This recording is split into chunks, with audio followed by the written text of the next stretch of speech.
Cyber నేరాలకు పాల్పడుతున్న ముఠాగుట్టు రద్దు చేసిన పోలీసులు నిరుద్యోగులనే లక్ష్యంగా చేసుకుని మోసానికి పాల్పడుతున్న ముగ్గురిని అరెస్ట్ చేసి అంబర్పేట్ పోలీసులు రిమాండ్ కు తరలించడం జరిగినది. సైబర్ నేరాలకు పాల్పడుతున్న ఈ ముఠా బెంగళూరులో పేరుగాంచిన కంపెనీ పేరును వాడుకొని హైదరాబాద్ లో నిరుద్యోగులకు ఉద్యోగాలు ఇప్పిస్తామని మోసం చేస్తున్నారు. ఫేక్ అపాయింట్మెంట్ ఆర్డర్ ఇచ్చిన వ్యక్తిని అదుపులోకి తీసుకుని కూపి లాగితే డొంక కదిలింది. ఈ ముగ్గురిపై ఇదివరకే 11 కేసులు నమోదై ఉన్నాయి. ఇంకా వీరి వెనక ఎవరు ఉన్నారనే కోణంలో విచారణ చేస్తున్నట్లు మరియు మరో 2 పరారీలో ఉన్నారని, వారిని కూడా పట్టుకుంటామని, వీరిపై ఇప్పటికీ 40 మంది బాధితులతో పోలీసులకు ఫిర్యాదులు అందాయని సికింద్రాబాద్ జోన్ డీసీపీ రక్షిత కృష్ణమూర్తి తెలిపారు. Good evening everyone.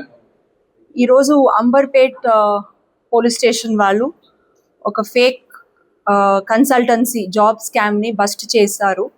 ఇది మీకు తెలుసు, అందరి దగ్గర సైబర్ క్రైమ్ నేరాలు చాలా అవుతున్నాయి అండ్ ఈ ఫేక్ జాబ్స్ ఇప్పిస్తారు అని చాలా మంది ఎడ్యుకేటెడ్ వాళ్ళు మోసం వెళ్తున్నారు.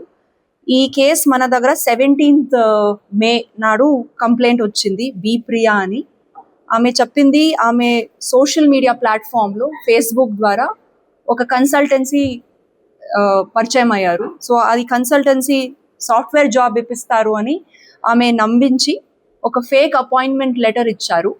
ఆ ఫేక్ అపాయింట్మెంట్ లెటర్ ఇట్లాగే జెన్యున్గా కనపడే వల్ల ఇది బిలీవ్ చేసి, ఓకే మీరు జాబ్ స్టార్ట్ చేసే మున్న ఒక డిపాజిట్ అమౌంట్ ఇవ్వాలి అని ఒక 2,30,000 ట్రాన్స్ఫర్ చేసింది.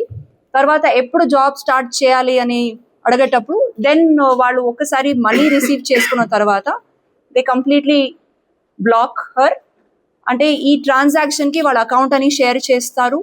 సో దెన్ బ్లాక్ చేసిన తర్వాత అప్పుడు మనకి 17th మే కంప్లైంట్ ఇచ్చారు. మన అంబర్పేట్ పిఎస్లో మేము కేసు రిజిస్టర్ చేసాము, క్రైమ్ నంబర్ 212/26.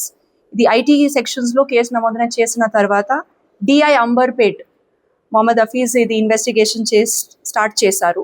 ఇనిషియలీ మనకి ఫస్ట్ ఇదిని ఇన్వెస్టిగేషన్ చేసేటప్పుడు మీకు తెలుసు, ఇది సైబర్ క్రైమ్స్లో ఇక్కడ ఫిజికలీ ఎవరు ఉండరు, మేము అన్ని ఆన్లైన్ అని చెక్ చేసేటప్పుడు మనకి ఫస్ట్ లెవెల్లో ఒకటి డీటెయిల్స్ తెలిసింది ఈ ఫోన్ నంబర్ ద్వారా అండ్ అకౌంట్ డీటెయిల్స్. అప్పుడు A1 తెంబల్వర్ కిషోర్ అలియాస్ గోపి కృష్ణ అని వ్యక్తిని నిజామాబాద్ వ్యక్తిని మేము 15th నాడు తీసుకున్నాము. ఈ కేసుకి కూడా సంబంధించింది అని మనకి తెలిసింది. వాళ్ళని తెలిసిన తర్వాత వాళ్ళ నుంచి మనకి దొరికింది కొన్ని ఆధారాలు, మొబైల్ ఫోన్స్, అక్కడ కొన్ని వాట్సాప్ గ్రూప్స్.